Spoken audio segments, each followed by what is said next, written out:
오래전에 이런 노래가 있었습니다. 코스모스 한들한들 피어있는 길, 향기로운 가을길로 걸어갑니다. 네, 어떤 노래죠? 제가 부르면 다 찬송가 같지만 사실 대중가요입니다. 대중가요. 그렇구나. 깨닫게 돼요. 그렇지. 코스모스는 어떤 특별한 사람들만을 관상하기 위하여 그렇게 존재하는 꽃이 아니라 대중 속에서 길가에 섞여서 그냥 피어 있는 꽃, 모두를 즐겁게 해주는 참 고마운 꽃이 아니겠습니까? 부잣집의 화병에는 절대 어울리지 않습니다. 그저 그냥 들판에 함께 어우러져서 바람에 흔들거리는 모습으로 우리 모두에게 즐거움을 주는 그런 가을의 대표적인 꽃입니다. 근데 이렇게 생각을 해보죠. 사실 이 꽃은 한 송이만 보자면 별로 그렇게 화려하지도 않습니다. 그리고 살랑살랑. 그래서 우리말로는 사실은 코스모스가 우리말이 아니에요. 살사리꽃이라고 얘기합니다. 살사리꽃 계속 서풍 바람에 그냥 흔들거리는 연약한 꽃이거든요. 그런데 이렇게 힘이 없는 작은 꽃, 별로 그렇게 화려함도 없는 이 꽃이 가진 이름은 놀랍게도 너무 큰 이름인 겁니다. 코스모스. 이게 무슨 뜻이죠? 이게 그리스어, 그러니까 고대 헬라어에서 이게 나오게 되는 단어인데 아실 겁니다. 우주예요. 세계입니다.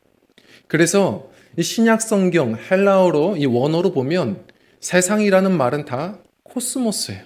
코스모스. 아니 이 작은 꽃이 무슨 세상이라는 의미를 담을 수가 있을까? 우리는 생각하게 되죠. 뭐 여러 유래가 있겠지만 즉 고대 헬라인들은요. 신이 이 세상을 아름답게 단장하기 위해서 최초로 만든 꽃이라고 믿었다고 말합니다. 그러니까 다시 말해 하나님께서 가장 아름답게 이 세상을 만드셨는데 그 최초에 만드신 그 아름다운 세상을 그렇게 이야기하는 것 같아요. 코스모스. 그래서 솔직히 말하면 본래부터 세상이라는 우주라는 말이 아니었고요. 본래 단어의 의미는 질서와 조화예요. 질서와 조화. 하나님께서 어떻게 세상을 창조하시죠? 우리 한번 말씀 창세기 1장 1절 말씀을 읽어보겠습니다. 읽겠습니다. 시작. 태초에 하나님이 천지를 창조하시니라. 아멘. 우리는 여기서부터 신앙 고백이 시작이 되죠. 이 질서 있는 세상, 이 조화로운 세상 어떻게 해요? 하나님이 창조하셨다. 우린 여기서부터 시작을 합니다. 하나님이 창조하신 세상. 자, 그런데 여기서의 이 말은 무에서 유를 창조한 거예요. 무에서 유를 창조했습니다. 자, 그런데 2절 말씀부터는 조금 달라요. 우리 2절 말씀부터 3절까지 한번 읽어볼까요? 시작. 땅이 혼돈하고 공허하며 흑암이 깊음 위에 있고 하나님의 영은 수면 위에 운행하시니라. 하나님이 이르시되 빛이 있으라 하시니 빛이 있었고. 아멘. 하나님께서 이 세상을 창조하시는 장면이에요. 그래서 어거스틴이 뭐라고 이야기를 했냐면 고대의 교부인데요. 참 멋있게 표현했어요. 하나님은 절대 무에서 그 다음 혼돈스러운 카오스, 상대적인 무로 먼저 창조해 가시고 그리고 말씀으로 질서를 주시며 아름다운 빛이 있으라, 궁창아 하늘 위에 땅에 있어라. 하나님께서 말씀으로 질서 있는 코스모스를 만드셨다. 이렇게 표현했습니다. 성도님들, 우리 하나님께서는 무에서 이렇게 아름다운 세상으로 창조해 가시는 세상을 이루어 가셨다는 거예요. 자, 그래서 우리는 기억해야 합니다. 성경 말씀은 얘기하거든요. 무엇으로 질서 있겠느냐? 시편 33편 6절이에요. 같이 읽겠습니다. 시작. 여호와의 말씀으로 하늘이 지음이 되었으며 그 만상을 그의 입 기운으로 이루었도다. 아멘. 하나님께서 말씀하셔서 이렇게 질서 있고 조화 있는 세상을 만드셨다는 거예요. 그래서 사실 성경에 보면 베드로전서에 보면요. 신부가 단장했다라는 말도 이 질서와 조화거든요. 코스모스로 씁니다. 그래서 화장품이 뭐죠? 우스갯소리로 화장품은 코스메틱스라고 말합니다. 코스메틱스라고 우리가 얘기하는 이유가 뭘까요? 다시 말해 우주의 질서를 부여해 주는 일이에요. 우리가 자고 일어나면 거울을 한번 보십시오. 그러면 어떻습니까? 이 우주의 질서가 파괴되어 있어요. 전체적으로 우주의 전쟁이 일어나 있죠. 그러면 우리는 거룩하게 펜슬을 들고 여기서부터 여기가 눈썹입니다 하는 거예요. 여기서부터 여기는 입술입니다 하는 겁니다. 이게 이제 화장이에요. 우주의 질서를 부여해 주는 일이죠. 하나님께서는 그렇게 질서 있게 세상을 창조하셨어요. 자, 여기서부터 여기는 바다야, 육지야 너는 거기야, 그리고 태양아 거기 있어라. 하나님께서 달아 너는 지구를 돌아. 궤도와 질서들을 만드셨다는 겁니다. 그게 하나님 보시기에 아름다운 세상이었던 거예요. 그래서 저도 보시다 보면 오늘도 그러시죠? 웃으시는 분들이 있는데 미장원에 또 갔어요. 사장님이 오늘 더 짧게 잘라주신 거예요. 더 짧게 이렇게 자르셨는데 그래도 멋있다 사장님이 또 얘기해 주시고 저도 그렇게 공감하고 딱 집에 왔는데 둘째 아이는 아닌가 봐요. 막 울어요. 그래서 막 우는 것 같아서 왜 그러냐 그랬더니 이건 아빠가 아니래요. 아빠가 아니다. 그래서 뭐냐 그랬더니 메추리알이라고. 이번에도 그러는 거예요. 이 아이가 볼 때에는 이 궤도가 지금 무너진 거예요. 머리가 여기까지 있어야 되는데 없는 거죠. 우리가 볼 때에는 괜찮을 수 있어요. 그런데 하나님이 보실 때에 아름답지 않으면 그건 아름답지 않은 거예요. 순간은 아름다울 수 있겠지만 결국 시간 지나 보면 아실 거예요. 허무할 거예요. 그리고 무질서할 거예요. 우리 삶에 평안이 없을 거예요. 우리는 이런 생각을 하죠. 왜 하나님께서 질서 있게 세상을 만드셨다는데 이 세상을 보면 이렇게 악하고 무질서할까? 내 인생, 내가 그래도 하나님 믿고 신앙생활 하는데 왜 때때로 내 인생도 이런 무질서함이 경험될까? 생각해 보셨어요? 성경은 아주 단순해요. 우리가 죄 때문이에요. 이 세상에 죄가 있기 때문이라고 말합니다. 자, 우리가 죄성이 있다 보니까 하나님의 말씀이 임해야 되는데 하나님의 말씀을 우리는 거절하며 살아요. 예배하지 않고 살아요.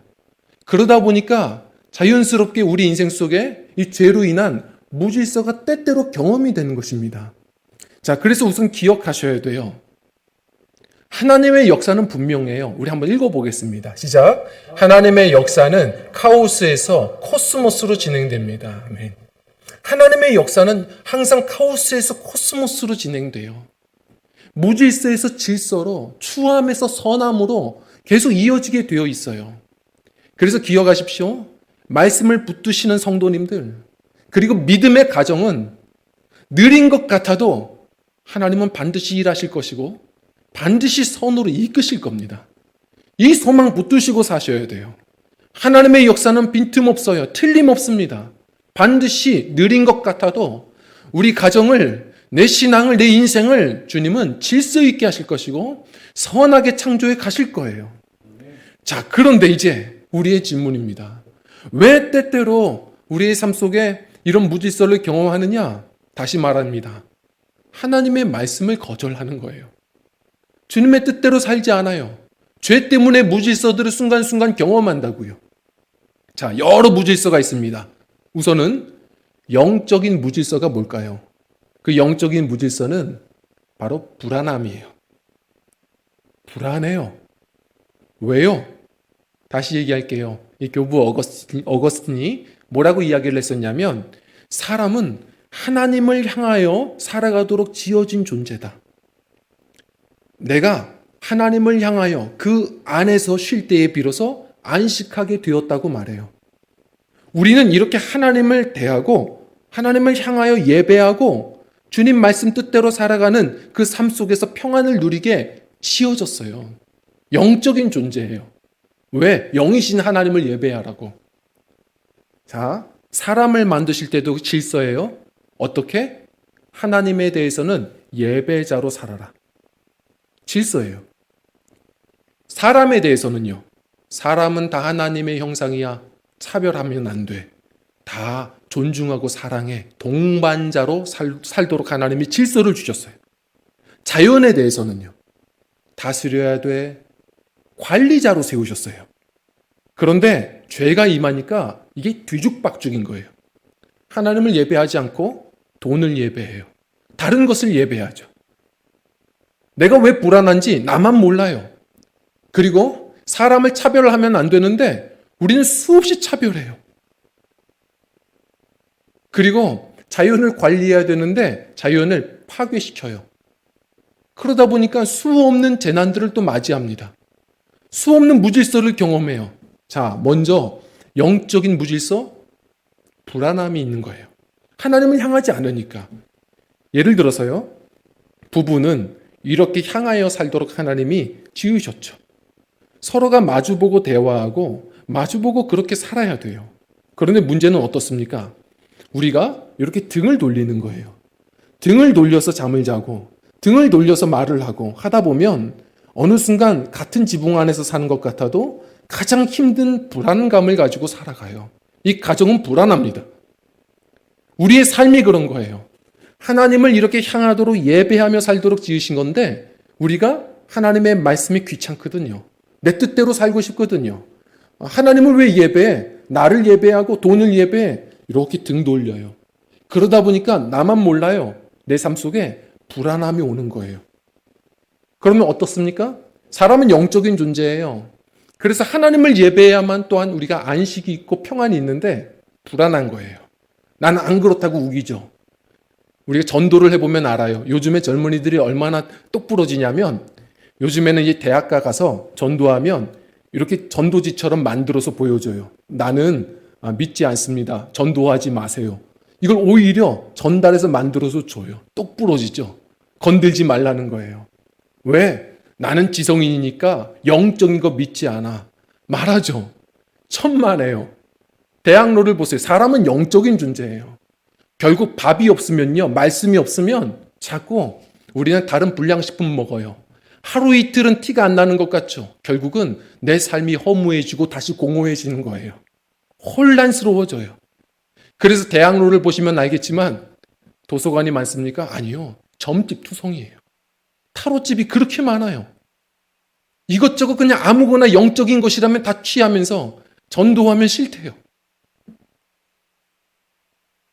제가 언젠가 젊은이들이 얘기하는 거 보고 깜짝 놀랐어요.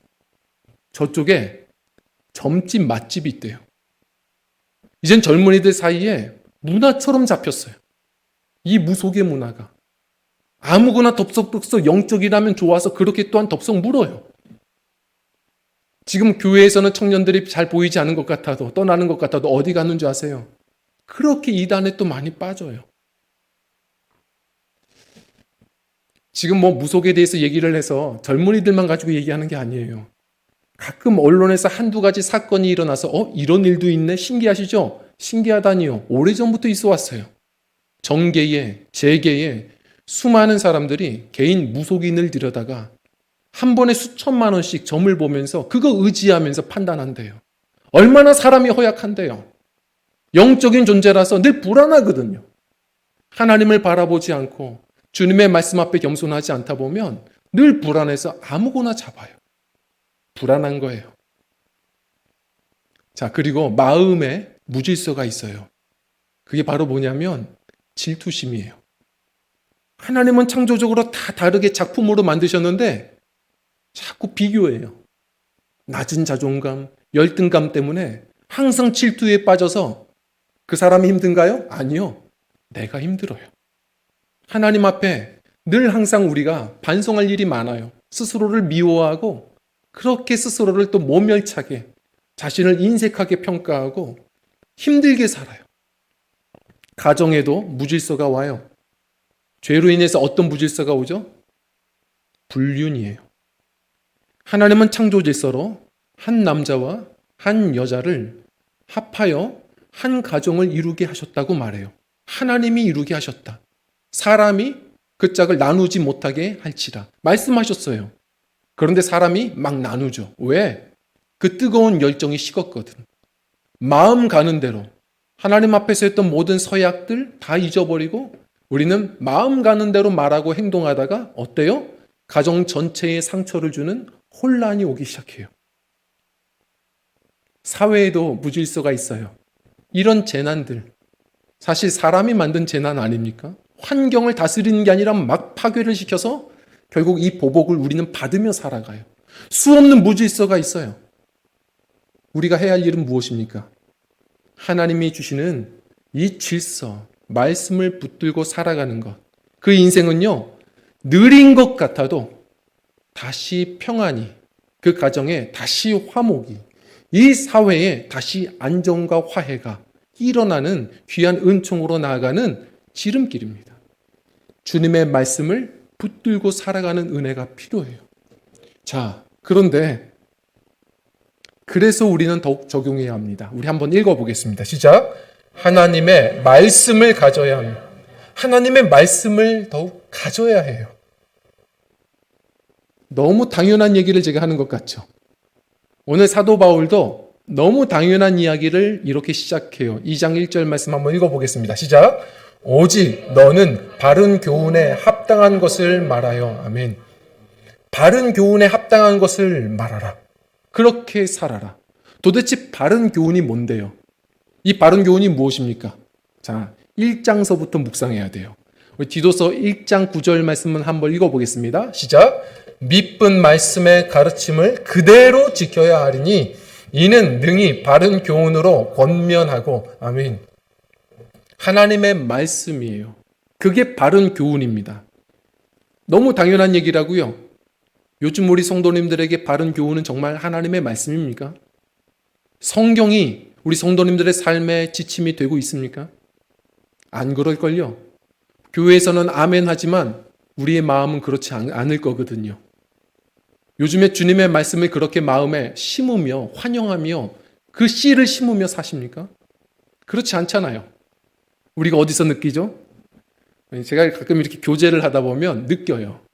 우리가 예배하면 말씀 나누면 졸아요. 막 졸다가 갑자기 정치 얘기하잖아요. 눈에 쌍심지가 켜져요. 쌍심지가 켜지고 싸울 준비 다 됐어요. 정치 얘기 함부로 하면 안 돼요. 지금 좌우의 이념 대립이 얼마나 심각한지 정치 얘기만 하면 그렇게 반응을 합니다. 왜? 지금 그쪽에 마음이 살아있는 거예요.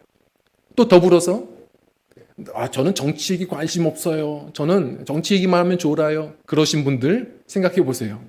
부동산 얘기하잖아요. 그러면 눈에 또 쌍심지가 켜져요. 그리고 바로 1시간, 2시간 모자라요. 얘기할 게 얼마나 많은데요. 이 안에 다른 어떤 씨앗과 다른 밭이 있는 거예요. 성도님들의 지금의 마음의 밭이 어떤 밭인지를 돌아보셔야 돼요. 어떤 씨를 심고 있는지, 어떤 씨앗이 지금 자라고 있는지 돌아보셔야 돼요. 말씀을 환영하는지, 기뻐하는지, 정말 내 인생에 이게 달콤한 교훈은 아닐 수 있어요. 때로는 채찍같이 아파요. 그렇지만 내 인생을 살리는 바른 교훈이라고 내가 믿고 사는지 보셔야 돼요. 바른 교훈이라면 바울이 뭐라고 말합니까? 그대로 지켜야 한다.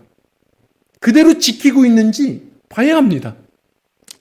지난 우리 금요일에 우리 박균상 선교사님이 이제 말씀 전하셨잖아요. 기억나시죠? 뭐라고 하세요? 뜨거운 열정이 있어서 학위 받자마자 캄보디아에서 그냥 캄보디아로 가셔서 그 현지인 목사님들 신학 강의를 막 가르친 거예요. 근데 가르치는데 캄보디아어가 잘 안 되잖아요. 그러니까 열정은 있으니까 현지 통역사를 이렇게 돈 주고 사서 이렇게 통역을 부탁하고서 강의를 한 거죠. 얼마나 그래도 잘 통역사를 선택했는지 이분이 한마디만 하면 2마디로 해주고 3마디로 해주고 열정적으로 하더래요. 자기보다 더. 그래서 잘 선택했다. 근데 신기한 거예요. 시간 지나서 목사님들에게 질문을 받아봤더니 엉뚱한 질문들만 막 합니다.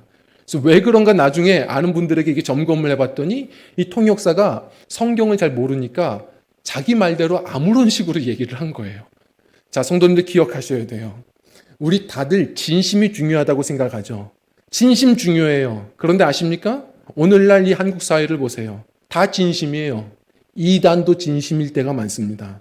성도님들 진심보다 중요한 것은 진리예요.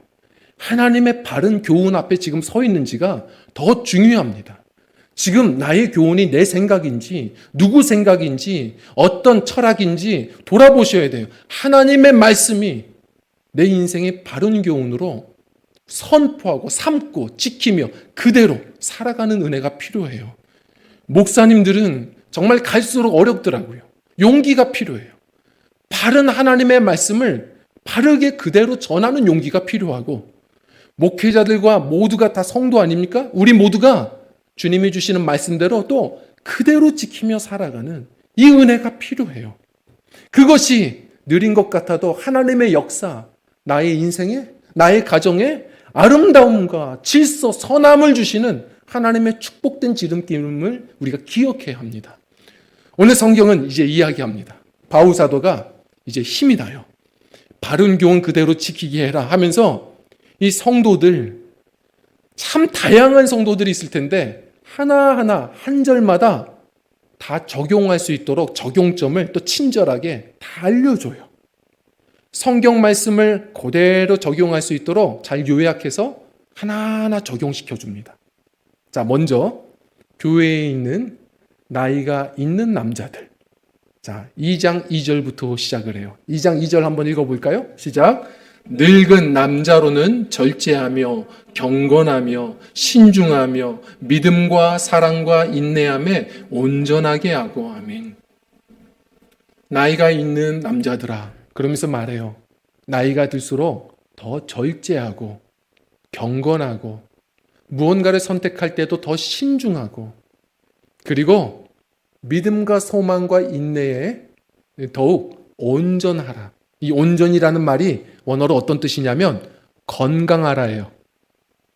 너무 멋있는 얘기 아니에요? 시간이 더할수록 겉사람의 건강보다 더 중요하게 여길 것, 속사람을 건강하게 하도록 훈련하라는 거예요. 참 멋있는 말이에요. 그리고 3절에 보면 교회에 있는 나이가 있는 여인들에게 노년의 여인들아 하면서 말해요. 너희들 술의 종이 되지 말아라. 그리고 절대로 남을 험담하지 말아라. 철저히 교회의 어미로서 친절하고 격려하고, 그래서 그 바른 교훈을 말과 삶으로 잘 전달해 주는데 힘쓰는 삶을 살아라. 어떤 분이 그러시더라고요. 권사는 도대체 뭡니까? 성경에 권사라는 직분은 없어 보이던데요. 잘 찾으셨어요. 성경에 권사라는 직분은 보이지 않아요. 이게 뭐냐면 교회에서는 나이가 있고 또 신앙까지도 성숙한 분들을 그렇게 권사의 직분을 주기도 하는데, 사실 그 시작은 감리교단이에요. 감리교단에서 시작한 게 이제 한국교회는 전체가 다 또 따라서 가죠. 감리교단이 처음으로 교단이 딱 세워지자마자 요한 웨슬레 목사님은 계시는데 성도는 많아지는데 가르칠 교사들이 없고 목사님들이 없어요. 신학교도 세우지만 이게 시간이 한참 걸려요. 그래서 준 사역자로 옆에서 열심히 교사로 가르쳐 주던 분들, 그들을 나중에 어떻게 그러면 이제 목사가 세워진 다음 직분을 그 준 사역자들을 뭐라고 말할까 하다가 바로 로마서 12장 8절 말씀, 교회에 권위하는 자들은 권위하는 일을 열심히 하라. 그래서 권사라는 직분을 만든 거예요. 무슨 일이에요? 권위, 위로하시는 거예요. 교회의 어미로서 우리가 나이가 들어갈수록 험담하는 게 아니라, 비교하고 질투하는 게 아니라 갈수록 더욱더 본이 될 수 있으려면 더 우리가 격려하고 많이 위로의 사역을 감당할 수 있어야 합니다. 자, 그리고 젊은 여인들아, 뭐라고 말합니까? 젊은 여인들은 정절을 소중하게 여기고, 그리고 교회 일도 좋지만 뭐라고 말해요? 남편과 아이를, 자녀를 사랑하고 가정일에 더욱 힘쓰고, 특히나 믿음이 없는 가정이라면 더욱 가정일에 힘써서 복음을 훼손시키지 말아라. 예수 믿는 사람의 향기를 잘 드러내라 말하는 거예요. 그리고 젊은 남자들아, 너희들은 더욱 신중하고 경건에 힘쓰고 말씀에 바로 서서 바른 말을 해라. 그리고 디도, 바로 이 젊은 남자 사이에서 얘기를 계속 하시죠. 디도야, 목사들아, 뭐라고 말하죠? 말한 만큼 살아라. 모든 일에 선한 모범을 보여라. 그리고 종들아, 상전이 있는 모든 직장인들에게까지 필요한 말이죠. 하나님이 주신 질서임을 믿고 그곳에서 무엇보다도 모든 신실함을 나타내 보여줘라. 돈 훔치지 말고, 그리고 매사에 충성해라 라고 이야기합니다. 하나하나 적용해줘요. 전 뭐가 느껴지세요? 참 하나님 세밀하시구나. 그리고 제가 어떤 게 느껴지냐면 하나님은 이렇게 질서의 하나님이시구나. 참 짧은 구절이지만 남자도 남자다움이 있고 여자다움이 있고 노년엔 노년의 아름다움이 있고 젊음은 젊음의 아름다움이 있고 목사는 목사다움이 있고 또한 성도로서 우리 모두가 성도다움이 있고 우리는 그렇게 말씀을 붙들고 말씀의 지혜를 따라 살아가야 한다는 것. 우리가 나이가 들어가는데 제가 왕년에는 50km 달렸는데 80km 달렸는데 전 지금도 할 수 있습니다. 그것보다는 하나님이 주시는 또 시간, 그 자리, 그 역할들을 잘 지키며 또한 말씀의 원리대로 살아가는 것 또한 하나님 보실 때에 참 아름다움이라는 겁니다. 주신 자리, 주신 상황, 말씀 따라 살아가는 것. 이것이 참 아름다운 질서요. 또한 주님 보실 때의 선함이라고 이야기하시는 거거든요. 하나님은 이렇게 질서의 하나님이세요. 자, 어제요. 우리 조전도사님께서 청년부 단톡방에 어제 현장 그 시각에 그 밤에 이태원의 거리라고 해서 누가 찍어 올린 사진을 이렇게 단톡방에 올려주셨어요. 뭐 하는 거죠? 왜 사람들이 이런 분장들을 하면서 거리를 활보할까요? 이게 지금 과거의 얘기가 아니라 이 재난 중에 벌어지는 이태원 속에서 있었던 일이에요. 이게 뭘까요? 젊은이들이 나 영적인 거 안 믿어야 하지만 할로윈 데이를 그렇게 지키는 거예요. 유령 복장하고 좀비 복장하면서 그렇게 있는 기준마저 다 풀어헤치고 광란의 축제를 벌이려고 합니다. 그래서 제가 그 밑에다 썼어요. 우리 청년들은 거기 없을지어다. 썼습니다. 아무도 대답 안 할 것 같아서 아멘까지도 제가 다 했어요. 성도님들, 10월 31일 무슨 날입니까? 우리는 할로윈 데이가 아닙니다. 오늘은 아주 분명한 종교개혁 주일입니다. 있는 기준마저 풀어 헤치는 날이 아니라 우리의 잃어버린 이 소중한 기준을 다시 붙드는 날입니다. 이 날은 1517년 마틴 루터가요, 이 자신의 양심이 있었거든요. 교회가 성직자들이 성경을 라틴어에서 모국어로 자국어들로 번역을 안 시켜요. 자기들만 읽고 이 성경을 가지고 이용하며 살았거든요. 점점 그래서 교회가 타락해지고 권위적이게 되고 미신적이게 되고 세속적으로 변하는 이 모습에 신학자였던 마틴 루터가 양심의 거리낌이 있었습니다. 그래서 사실 종교개혁을 원한 것도 아니었어요. 그는 자신이 가르치는 신학생들에게 한번 이 문제 어떻게 생각하니? 그래서 시험 문제처럼 베텐베르크 그 대학 교회 그 문 앞에다가 이렇게 95개조 반박문으로 한번 읽어보고 생각을 얘기해봐라. 적어놓은 작은 쪽지였습니다. 그런데 얼마나 이것에 마음들에 불이 붙었는지 사람들이 인쇄에다가 유럽 전역에요. 이것이 다 뿌려지게 되고 종교개혁 운동이 들불처럼 올라오기 시작했던 것이죠. 많은 분들이 오해하시는데 개신교는 새로운 교단, 새로운 종교를 만든 게 아닙니다. 타락했던 그 교회를 반성하고 다시 성경으로 돌아가자는 움직임이었어요. 그래서 우리도 깨달아야 돼요. 정말 개신교라면 우리는 또 성경으로 계속 돌아가야 돼요. 계속 돌아가지 않으면 우린 개신교가 아닙니다. 개신교는 다름이 아니에요. 계속 성경으로 돌아가자예요. 종교개혁의 구호 제 첫 번째가 무엇입니까? 오직 성경으로 돌아가자. 이걸 오해하지 마세요. 마틴 루터가 뭐라고 얘기했습니까? 세 가지로 얘기했어요. 오직 성경으로가 무엇이냐면, 자, 첫 번째로 오라치오예요. 기도입니다. 먼저 기도하셔야 돼요. 우리 새로 지난주에 오신 우리 박군웅 형제님이 그런 이야기를 해주세요. 자신이 진리를 알고 싶어서 신앙이 없었지만 성경을 무려 2번이나 통독하셨대요. 우리 본받으셔야 돼요. 그런데 말씀하시는 것, 그렇게 2번이나 통독해도 잘 모르겠더라는 거예요. 그래서 말씀드리는 것, 성경은 우리가 먼저 성령의 인도하심이 있어야 돼요. 그렇지 않으면 성경을 읽어도 이 주인 되시는 예수 그리스도를 만나기가 어렵거든요. 이해가 어려워요. 창세기 1장에 보면 그 2절에 뭐라고 말합니까? 하나님의 신이 수면 위에 운행하였더라. 무슨 말이냐면 성령이 이렇게 감쌌다는 거예요. 덮으셨다는 거예요.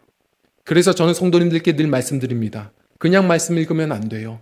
항상 말씀을 읽으시되 먼저 성령님께 의탁하고 기도하셔야 돼요. 내 마음을 덮어달라고. 주님이 은혜로 덮어달라고 기도하셔야 돼요. 그럴 때 진리의 영께서 우리 말씀을 깨닫게 하시는 은혜를 주실 겁니다. 자, 먼저 그래서 오라치오 하셔야 돼요. 기도하셔야 되고, 두 번째가 뭡니까? 메디타치오, 묵상하셔야 돼요. 바쁘다고 말씀 그냥 이렇게 주일에 한 번 먹고 나는 신앙인이라고 얘기하죠. 아니에요. 계속 우리는 말씀을 읽고 묵상도 하셔야 돼요. 바빠도 읽고 끝내지 말고 이 말씀으로 내게 어떤 말씀을 주시는지, 밥을 그냥 먹습니까? 씹어 먹어야 돼요. 시간을 들여서 이 말씀으로 나에게 어떤 걸 말씀하시는지 메디타치오, 묵상하셔야 돼요. 자, 묵상하셨어요? 세 번째로 텐타치오. 무엇입니까? 행동하고 씨름하셔야 돼요. 영적 씨름하셔야 됩니다. 묵상만 하면 안 돼요. 껌으로 생각하지 마세요. 씹고 뱉어버리지 마세요. 그대로 살아야 돼요. 힘들어도 몸부림치며 삶 속에서 행동하며 실천하며 살아가야 돼요. 씨름하며 살아갈 때 느린 것 같아도 내 인생, 내 신앙 갈수록 아름다워져 갈 것이고, 나를 통하여 그 가정은, 그리고 우리가 살아가는 그 직장과 일터는 아름다워져 갈 것이에요. 주님의 말씀을 기도하고 묵상하고 씨름하셔야 됩니다. 오늘 말씀 사도 바울은 10절에 이야기합니다. 왜 우리가 이렇게 말씀을 붙들고 살아야 하는지. 10절 말씀 우리 끝에 부분을 같이 읽어보겠습니다. 시작. 이는 범사에 우리 구주 하나님의 교훈을 빛나게 하려 함이라. 아멘. 성도님들, 여기서 빛나게 하다라는 말이 코스메오, 코스모스 되다예요. 우리가 아름다워져 가는 것, 그리고 세상을 아름답게 빛나게 하는 것, 그것을 위해서 우리는 하나님이 주시는 이 질서, 주님이 주시는 말씀을 갈수록 더 묵상하고 살아가는 은혜가 필요하다는 겁니다. 오늘의 이 말씀을 잘 기억하십시오. 성도님들, 교회의 화병에 꽂히는 코스모스가 아닙니다. 하나님께서 말씀하시는 은혜, 하나님의 말씀 붙들고 주님이 세우신 우리 가정, 일터, 바로 그 길가, 그 들판 속에서 흔들려도 말씀 붙들고 흔들려서 향기를 내고, 흔들려도 흔들리면서 말씀 붙들고 살아가셔서 주님의 영광의 빛을 드러내는 우리 길가에, 들판에 세상을 아름답게 하는 주님의 좋은 말씀의 사람들, 귀한 코스모스 교회가 되기를 간절히 부탁을 드립니다. 우리 함께 찬양하고 기도하겠습니다.